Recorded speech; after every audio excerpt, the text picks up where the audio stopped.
La inmigración europea de alemanes, franceses e italianos en la década de los 60 del siglo XIX emprenden algunos cambios vitales en el área alimenticia. Entre otras cosas, cabe destacar el enriquecimiento del pan venezolano. Hola, hola, bienvenidos a una nueva entrega de Camino Espartano. Entre libremente por su propia voluntad. En el Táchira, el horno lo construyen con una clase de arcilla especial de la región. Mi nombre, para quienes no me conocen, es Esteban Tobar.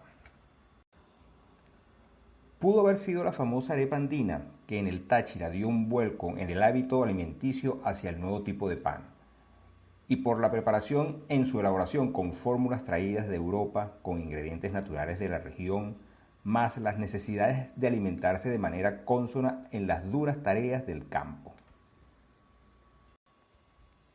Es de suponer que en la mitad del siglo XIX nace en el estado Táchira, para Venezuela y para el mundo, el famoso pan andino.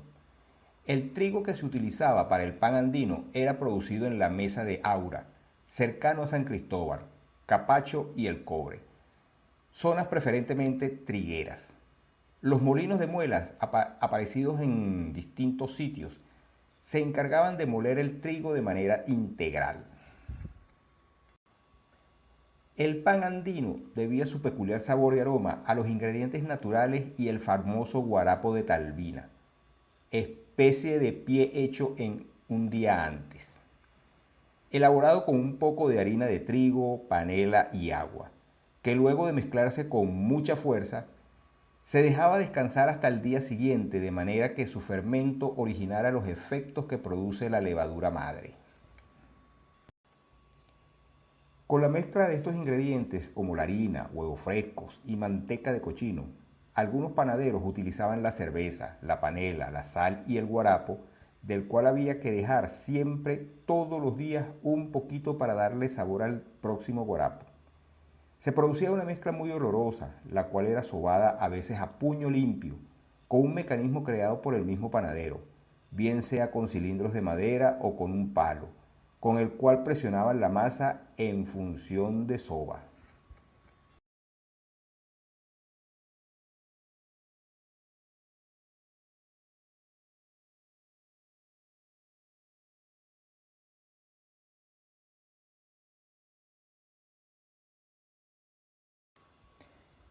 El proceso en su elaboración y el cuidado con el que se hacía este pan, más por razones climatológicas, permitía, al igual que hoy, que el pan andino tuviera una duración de casi 15 días, pudiéndose distribuir en varias regiones del país.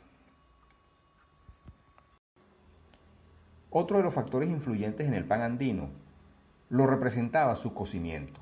El horno con el cual se lograba la última fase de este pan aliñado tan famoso estaba construido con las mismas características con los hornos de ladrillo europeos, es decir, su corte era el mismo exceptuando los ladrillos. En el Táchira, el horno lo construyen con una clase de arcilla especial de la región, mezclada con vidrios machacados y sangre de toro. Esto permite un completo patrón de fuerza, convirtiendo el horno y sus paredes en algo verdaderamente impenetrable. Ni permite que el calor se esfume o se escape, completando con una tapa de madera a la boca hecha a propósito para meter la leña y la pala para hornear. Como pueden ver, es un pan muy peculiar. El aroma que desprende es un auténtico lujo. El sabor es una sinfonía de sabores que solo probándolo conseguirás alcanzar. La miga es apretada, algo húmeda, fina y delicada.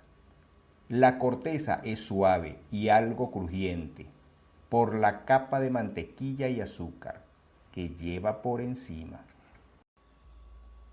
Por ser la región del Táchira un área de recreación y turismo, no hay una persona que al llegar regrese a su ciudad sin llevar pan andino para su casa y de paso cargue con otros panes para sus amistades, como un precioso regalo para el deleite de sus paladares.